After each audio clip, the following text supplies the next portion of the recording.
Republican primary debate with Megyn Kelly, Elizabeth Vargas, and Eliana Johnson. The live primetime event starts now. In Alabama, it's about tradition, family, faith, and college football.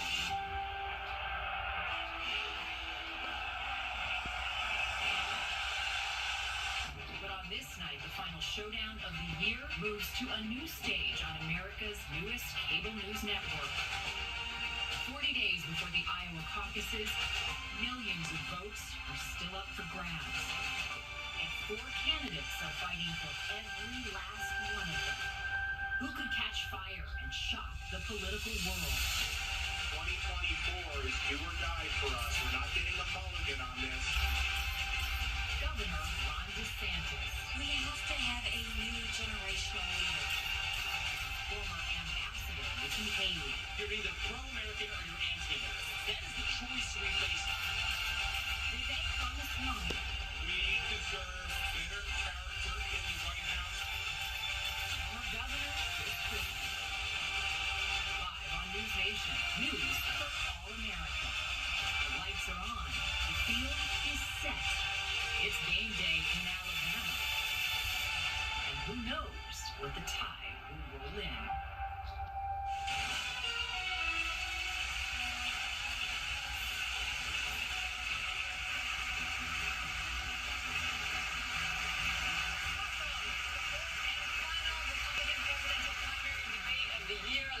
From the University of Alabama. I'm Megyn Kelly, host of the Megyn Kelly Show podcast on SiriusXM. I'm Eliana Johnson with the Washington Free Beacon. And I'm Elizabeth Vargas with News Nation, and we are live on News Nation and the CW. It is make or break time for the candidates on this stage right now, with the primary starting just weeks away. And we have a lot to cover over the next 2 hours, so let's begin with tonight's rules. Candidates will have 90 seconds to answer questions, 60 seconds to give a rebuttal at the moderator's discretion. You will all see the timing lights that will indicate when time is up and it's time to stop talking. And the time we have is critical over the next 2 hours, so we ask the audience to please keep your applause to a minimum. All right, with that, let's get started. On stage tonight, 4 candidates, all vying to become their party's nominee. And given the state of affairs in our political system right now, one of you might very well do it. Even many Democrats now admit that President Biden is a weak candidate. Just as many Republicans acknowledge that former President Donald Trump's multiple legal troubles could imperil his quest for a second term. All of which means one of you could wind up the leader of the free world. Having said that, Mr. Trump is nearly 50 points ahead of all of you in the national polls. 29 points ahead in Iowa, where the GOP caucuses are less than 6 weeks away. And so, as Republicans get ready to vote on whether any of you might be preferable to Mr. Trump, we begin with the question of electability. Governor DeSantis, your campaign and its super PAC have spent the most money, had the most high net worth donors, and had a wave of momentum coming into this race after your big re-election win in Florida. You were seen by many as the candidate most likely to consolidate the non-Trump field. But here we are, a month out from the first real votes, and you haven't managed to do it. In fact, Nikki Haley is beating you in New Hampshire and South Carolina now, and closing in on you in Iowa. Not to mention Trump, who is not only dominating in the early states, but is beating you in Florida by over 30 points. Is it fair to say, as Senator Tim Scott did when he dropped out, that voters are telling you, not no, but not now? So we have a great idea in America that the voters actually make these decisions, not pundits or pollsters. I'm sick of hearing about these polls because I remember those polls in November of 2022. They said there was going to be a big red wave. It was going to be monumental, and that crashed and burned. The one place it didn't crash and burn was in the state of Florida. They weren't predicting that I would win the way I did, and I won the greatest Republican victory in the history of the state of Florida. I'm looking forward to Iowa and New Hampshire. The voters are going to be able to speak, and we're going to earn this nomination. And here's what we need. I am sick of Republicans who are not willing to stand up and fight back against what the left is doing to this country. You've got to be willing to stand strong, and you've got to be willing to beat these people. I'm the only one running for president that has beaten these people on issue after issue. We beat the teachers' unions when we did school choice. We beat on COVID. We beat George Soros when we removed 2 of his radical district attorneys. We beat the Democrats on election integrity. I have delivered results. That's what we need for this country. And you have other candidates up here like Nikki Haley. She caves anytime the left comes after her, anytime the media comes after her. I did a bill in Florida to stop the gender mutilation of minors. It's child abuse and it's wrong. She opposes that bill. She thinks it's fine and the law shouldn't get involved with it. If you're not willing to stand up for the kids, if you're not willing to stand up and say that it is wrong to mutilate these kids, then you're not going to fight for the people back home. I will fight for you and I will win for you. Ambassador Haley, you left government service in 2018 with just $100,000 in the bank. 5 years later, you're reportedly worth $8 million, thanks to lucrative corporate speeches and board memberships like you had with Boeing. Weeks ago, you met with Wall Street heavyweights, including leaders from JP Morgan, Goldman Sachs, and BlackRock. Several other billionaire investors are reportedly ready to endorse you, or recently have, all of which comes with expectations. Aren't you too tight with the banks and the billionaires to win over the GOP's working class base, which mostly wants to break the system, not elect someone beholden to it? Well, thank you. It's great to be here. First I'll tell you, just to respond to Ron, he continues to lie about my record. I actually said his Don't Say Gay bill didn't go far enough because it only talked about gender until the 3rd grade. And I said it shouldn't be done at all, that's for parents to talk about. It shouldn't be talked about with schools. In reference to donors coming on board, look, we will take support from anybody we can take support from, but I have been a conservative fighter all my life. I was a Tea Party candidate when I became governor. We opposed every single corporate bailout we possibly could. We passed tort reform. We passed one of the toughest illegal immigration laws in the country. We passed pro-life bills. We moved in unemployment from 11% to 3%. We took on the unions, and we took on Obama when it came to the unions, the Syrian refugees, and everything in between. And so I've had a fight. And so as much as Ron says that, that's not true. But when it comes to these corporate people that want to suddenly support us, we'll take it. But I don't ask them what their policies are. They ask me what my policies are. And I tell them what it is. Sometimes they agree with me, sometimes they don't. Some don't like how tough I am on China. Some don't like the fact that I've signed pro-life bills. Some don't like the fact that I may oppose corporate bailouts. That doesn't matter. That's who I am. And that's why the most conservative grassroots group in the country, Americans for Prosperity, endorsed me last week. Well, you didn't respond to the criticism. It wasn't about the Parents' Rights and Education Bill. It was about prohibiting sex change operations on minors. They do puberty blockers. These are irreversible. Talk to Chloe Cole. She went through this. Now she's an adult. She's warning against it. She may never be able to have kids again.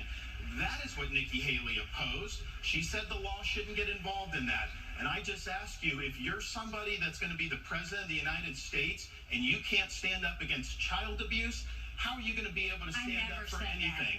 That is the truth. We have it on video. I said that if you have to be 18 to get a tattoo, you should have to be 18 to have anything done to change your gender. You said the law should stay out of it.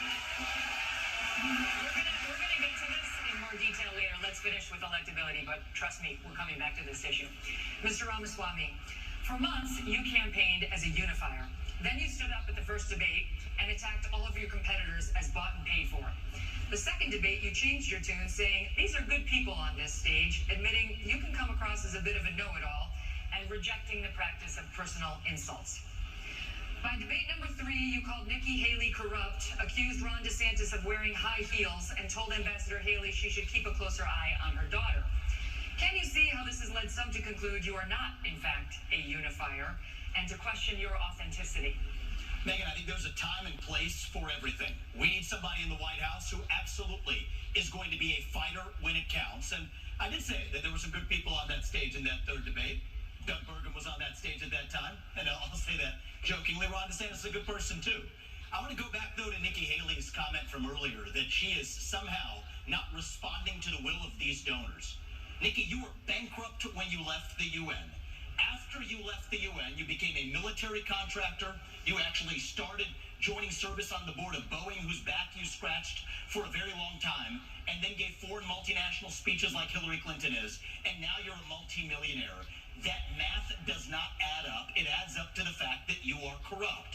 And when I said they were bought and paid for, I meant the Republican establishment, not the Democratic establishment. Now you have Reid Hoffman, the person who's effectively George Soros Jr., funding lawsuits across this country against Donald Trump to keep him off the ballot, funding left-wing causes. We discovered this week that he is one of Nikki Haley's largest supporters. Larry Fink, the king of the woke industrial complex, the ESG movement, the CEO of BlackRock, the most powerful company in the world, now supporting Nikki Haley. And to say that doesn't affect her is false, because it's after that meeting later that day that she says that every American needs to be doxxed by having their ID, their government-issued ID, tied to what they say on the internet. So I think that this is far more corrupt than I even imagined when I entered politics. But I will say this. It is going to take a leader from the outside, with fresh legs, from the next generation to unite this country. Not the broken politicians who are puppets of the puppet masters, but the actual people in this country. Thomas Jefferson was 33 when he wrote the Declaration of Independence. I think it's going to take somebody whose best days in life are still ahead to see a country whose best days are ahead of itself. And I think I can reach that next generation better than anybody else in this race. Thank you. Response? Megan. First of all, we weren't bankrupt when I left the UN. We're people of service. My husband is in the military, and I served our country as UN ambassador and governor. It may be bankrupt to him, but it certainly wasn't bankrupt to us. Secondly, I did serve on the board of Boeing. I did a lot of work with Boeing when I was governor. They were a great partner to me. I served for 10 months. And then when they decided after COVID that they wanted to go for a corporate bailout, I've never supported corporate bailout, so I respectfully stepped back and got off the board. I love Boeing. They build good commercial airplanes. They build airplanes for our Air Force. I am proud of them. They employ a lot of people in South Carolina. But that's why I left the Boeing board. There's nothing to what he's saying. And in terms of these donors that are supporting me, they're just jealous. They wish that they were supporting them. But I'm not going to sit there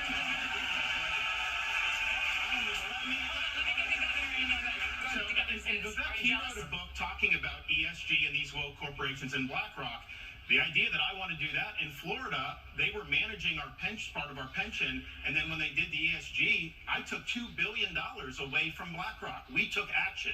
This ESG, they call it environment, social governance, and again, Nikki is meeting with all these people. They want to use economic power to impose a left-wing agenda on this country. They want basically to change society without having to go through the constitutional process. We've kneecapped it in the state of Florida. The next president of the United States needs to be able to go to that office on day one and end ESG. And the fact of the matter is, we know from her history, Nikki will cave to those big donors when it counts. And that is not acceptable. And the irony is Nikki Haley was heaping praise on me when I wrote that book, but now I worry. I was warning about the woke industrial complex in this country as a warning. Apparently she read it as a how-to manual, just like she reads George Orwell's books as well. And so I think that that's actually far more dangerous than, this is really important for people to understand. We're marching towards fascism under Biden. Jack Smith has subpoenaed every last retweet that someone has issued from Donald Trump in the year 2020. The only person more fascist than the Biden regime now is Nikki Haley, who thinks the government should identify every one of those individuals with an ID. That is not freedom, that is fascism, and she should come nowhere near the levers of power, let alone the White House. I got to get to Governor Christie. I haven't forgotten. No, but can I just say, can you speak to... I really appreciate how that. you doing, sir? Good to see you. Can you please speak to the requirement that you said that every anonymous internet user needs to out themselves? They're both hitting you on it. I would be happy to, and I love all the attention, fellas. Thank you for that. I'll say this. What I said was that social media companies need to show us their algorithms. I also said there are millions of bots on social media right now. They're foreign, they're Chinese, they're Iranian. I will always fight for freedom of speech for Americans. We do not need freedom of speech for Russians and Iranians and Hamas. We need social media companies to go and fight back on all of these bots that are happening. That's what I said. As a mom, do I think that social media would be more civil if we went and had people's names next to that? Yes, I do think that, because I think we've got too much cyberbullying. I think we've got child pornography and all of those things. But having said that, I never said government should go and require anyone's name. He said, I want your name. As President of the United States, her first day in office, she said, one of the first things I'm going to do. I said we were going to get the millions of bots. She wants government ID bots in America. That's what she said. You can roll the tape. She said, I want your name. And that was going to be one of the first things she did in office. And then she got real serious blowback, and understandably so, because it'd be a massive expansion of government. We have anonymous speech. The Federalist Papers were written with anonymous writers. Jay, Madison, and Hamilton, they went under pugilists. It's something that's important, and especially given how conservatives have been attacked and they've lost jobs and they've been canceled. You know the regime would use that to weaponize that against our own people. Okay, It was a so bad I idea. have to say, and people owned up to it. Come on, what are you doing? Former governor of New This Jersey. cracks me up because Ron is so hypocritical, because he actually went and tried to push a law that would stop anonymous people from talking to the press, and went so far to say bloggers should have to register with the state if they're going to write about elected officials. It was in the check your newspaper. It was absolutely there. I have never said government. Trample on your constitutional rights. Later. This is more dangerous than the You're Democrats. lying. This section's over. Okay. Governor Christie. Really? Just I'm usually not somebody who gets missed, but okay, let's go. What's happening? Okay, I got you. Listen, you endorsed Donald Trump in 2016 and 2020. You gave him an A for his first term. Since then, however, you've turned on him, calling him a liar, a loser, a con man, and someone who cannot win. You've even said that you got into this race just to stop President Trump. His approval rating with Republicans is currently at 81%. Yours is at 25%. Your best state is New Hampshire, and even there, 2/3 of GOP voters say they would be angry and disappointed if you won. Respectfully, Governor, you have not stopped Mr. Trump, and voters may wonder how you could possibly become the nominee of a party that does not appear to like you very much. Yeah, well, look, Megan, it's often very difficult to be the only person on the stage who's telling the truth, and the only person who is taking on what needs to be taken on. I look at my watch now. We're 17 minutes into this debate, and except for your little speech in the beginning, we've had these three acting as if the race is between the four of us. The fifth guy, who doesn't have the guts to show up and stand here, he's the one who, as you just put it, is way ahead in the polls. And yet, I've got these three guys who are all seemingly to compete with, Voldemort. He who shall not be named. They don't want to talk about it. The fact is that when you go and you say the truth about somebody who is a dictator, a bully, who has taken shots at everybody, whether they've given him great service or not over time, who dares to disagree with him, then I understand why these three are timid to say anything about it. Maybe it's because they have future aspirations.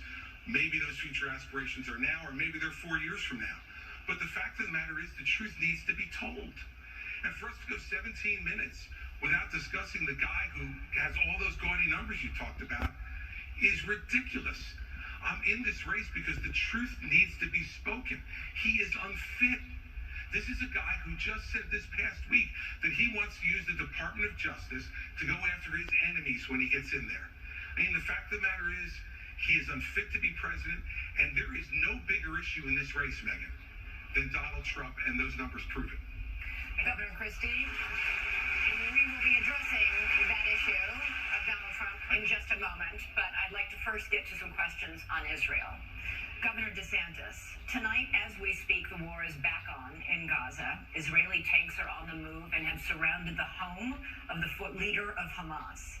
8 Americans have been held hostage in the tunnels beneath Gaza for 60 days now. American troops and warships in the Middle East are under attack. How far would you go as president to secure the release of those 8 American hostages? And would it include sending American forces into combat? We have to look out for our people. When there are hostages, Commander-in-Chief, you have to do whatever you can to get them done. But the overall issue with this is this administration is trying to hobble Israel from being able to defend itself. They have a right to eliminate Hamas and win a total and complete victory so that they never have to deal with this again. Hamas wants nothing less than a second Holocaust. They would wipe off every single Jew off the map. They would destroy the state of Israel if we could. Joe Biden will say they support Israel, and then they do nothing but try to kneecap them every step of the way. You should not try to direct their war effort. We should work together with them so that they can bring Hamas to heel. Look, I served in Iraq back in the day. I'm the only one running for president that served in the military. I understand that part of the world. It's not the best part of the world. We do have troops there that Biden is leaving basically as sitting ducks. And you have the Iranians that are attacking these troops, and he's responding with basically pinpricks. You harm an American service member, you're going to have hell to pay when I'm president. We are not going to let our troops be sitting ducks. We also need to look at what's the underlying problem here. Iran. Biden is doing nothing to bring Iran to account. You got to turn the screws on them. Don't let them have any oil revenue. The money they get, they send to Hamas, they send to Hezbollah, and they foment jihad throughout the Middle East. So Biden has empowered Iran just like he's empowered other adversaries. We stand with Israel. They're our best ally in the Middle East. We have a unique relationship with them, and you will see a strong relationship when I'm the president of the United States. But would you send American forces? This is the problem with the first 3 debates. Ron gets asked a question, and he doesn't answer it.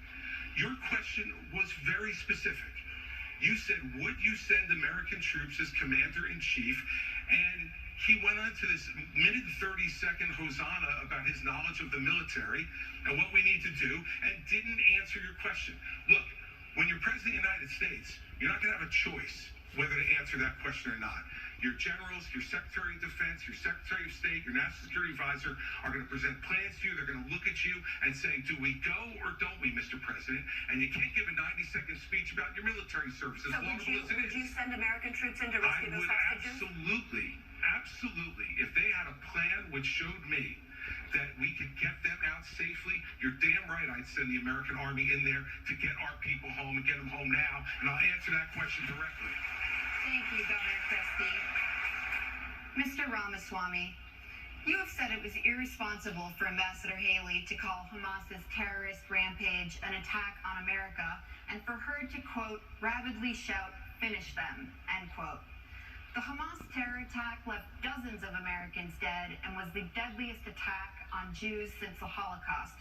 Why wouldn't it be a good thing to finish Hamas? Finish them was purposefully vague in a discussion that included Iran, which is what I objected to. And I think it's, as U.S. president, you have to be responsible. What happened to Israel was dead wrong. What Hamas did was medieval. It was subhuman. It was immoral. And we have to call that out for what it is on October 7th. But to say that that was an attack on America fails the basic test. I mean, Nick, if you can't tell the difference between where Israel is and the U.S. is on a map, I can have my 3-year-old son show you the difference. That is irresponsible because it has major consequences, because that doesn't leave room for what actually is an attack on America.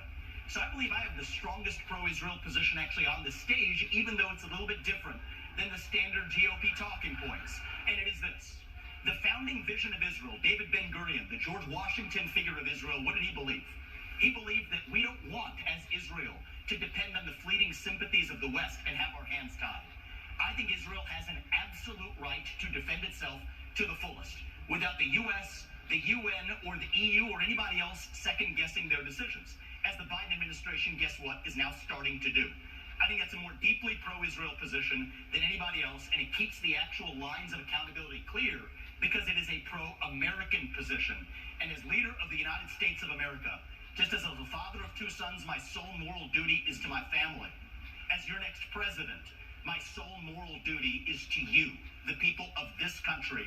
That's how I'm going to lead. So I'll tell Bibi, you smoke the terrorists on your southern border, you go ahead and we're rooting for you. We're going to smoke the terrorists on our own southern border, and that's how I'm going to lead this country. But Americans were killed in that attack. Americans were killed in that attack. And so if you looked at this terrorist attack and the number of Americans, this would be one of the top 10 terrorist attacks in American history. So our own people were killed in that attack. And I think it's absolutely appropriate to point that out and to say that we're in this together, and we are going to work with Israel so that these people are brought to justice. I agree with that. Ambassador Haley, I'm coming to you. Iran is on the threshold of becoming a nuclear state. The Wall Street Journal reported that Iranian military leaders gave the green light for Hamas's attack on Israel.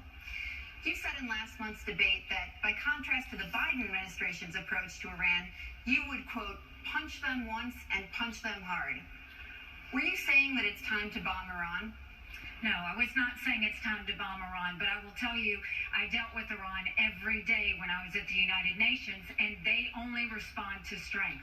What they don't respond to is when you weaken the sanctions like they did on Iran that allowed China to send them billions to fill their proxies. What they don't respond to is when you give $6 billion for 5 hostages. That only makes them want more hostages. What they don't respond to is when they do 140 strikes on our men and women in Syria and Iraq, and we do nothing but just some small shots back. You've got to punch them, you've got to punch them hard, and let them know that. That's the only way they're going to respond. So the way you do that is you go after their infrastructure in Syria and Iraq where they're hitting our soldiers.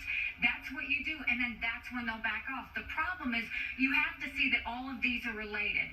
If you look at the fact Russia was losing that war with Ukraine. Putin had hit rock bottom. They had raised the draft age to 65. He was getting drones and missiles, drones from Iran, missiles from North Korea. And so what happened? When he hit rock bottom, all of a sudden, his other friend, Iran, Hamas goes and invades Israel and butchers those people on Putin's birthday. There is no one happier right now than Putin because all of the attention America had on Ukraine suddenly went to Israel.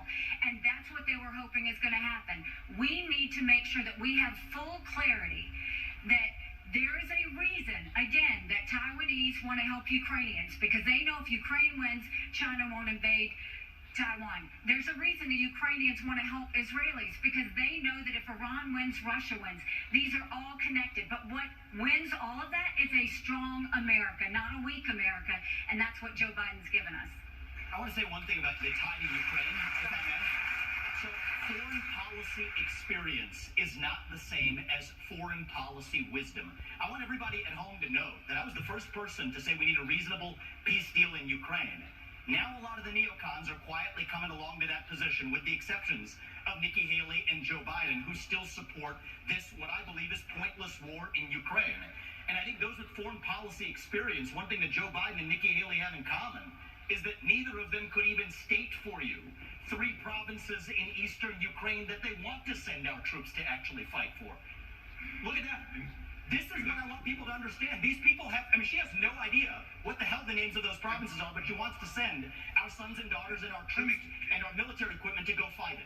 So reject this myth that they've been selling you, that somebody had a cup of coffee stint at the UN and then makes $8 million after, has real foreign policy experience. It takes an outsider to see this through. Look at the blank expression. She doesn't know the names of the provinces that she wants to actually fight for. And there's a couple of countries right there. The donors right there that are playing on the puppet. Let me just say something here. You know, his reasonable peace deal in Ukraine, he made it clear. Give them all the land they've already stolen. Promise Putin you'll never put Ukraine in Russia. And then trust Putin not to have a relationship with China. Let me tell you something. That's not my deal. Yes, it's exactly what you said. You do this at every debate. You say, no, don't interrupt me. I didn't interrupt you. Okay? You say this, you do this at every debate. You go out on the stump and you say something. All of us see it on video. We confront you on the debate stage. You say you didn't say it, and then you back away. And I want to say, exactly no, I'm not done yet. Well, this now is, look. this is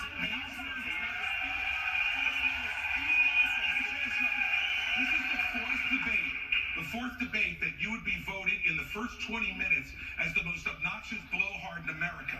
So shut up for your I want to say something else. We're now 25 minutes into this debate, and he has insulted Nikki Haley's basic intelligence, not her positions, her basic intelligence. She doesn't know regions. She wouldn't be able to find something on a map that his 3-year-old could find. Look, if you want to disagree on issues, that's fine. And Nikki and I disagree on some issues. But I'll tell you this, I've known her for 12 years, which is longer than he's even started to vote in a Republican primary. And while we disagree about some issues and we disagree about who should be president of the United States, what we don't disagree on is this is a smart, accomplished woman. You should stop insulting her. So I'm going to take this. So first of all, I think we just learned something from this history. We learned three things right there. First of all, Chris Christie also doesn't know what provinces in eastern Ukraine he actually wants to fight for.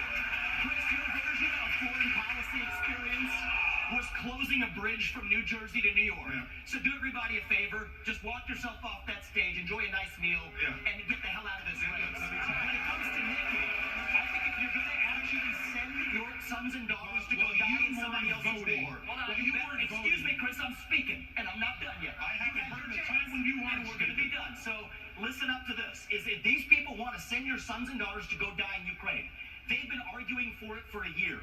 $200 billion of our taxpayer money sent over. Neither of them could even name for you the provinces that they actually want to protect. And this is the people who have been touting their so-called foreign policy experience. It is intellectual fraud. These people are lying to you. The same people who told you about weapons and mass destruction in Iraq to justify that invasion didn't know the first thing about it, yet they sent thousands of our sons and daughters to go die. The same people who told you the same in Afghanistan, where the Taliban is still in charge 20 years later. $7 trillion of our national debt due to these toxic neocons. You can put lipstick on a Dick Cheney, it is still a fascist neocon. Thank you, Mr. Ramaswamy. Today. Thank you, Mr. Dick Cheney Ramaswamy. all over again in this party. Thank you, Mr. Ramaswamy. 15 seconds. Name the provinces. Neither of you could even name the consisting of Eastern countries. I think we've had enough of that. Let me just... It's actually, Crimea is the wrong answer. All right, let me just say this. You know, this is the kind of thing where he talks about experience. You know, I was the U.S. attorney in New Jersey when the terrorist attacks were launched against the United States and States won. I brought the first two cases in this country against terrorists who tried to attack us again. And I know about the threat of terrorism and bullying in this country and around the world. And at that time, he was learning about the provinces in Ukraine, sitting with his smart-ass mouth at Harvard. That's what was going on. And so, the fact of the matter is that back then he was a Democrat. So, you know, the fact is that all he knows how to do. So you're busy hugging all he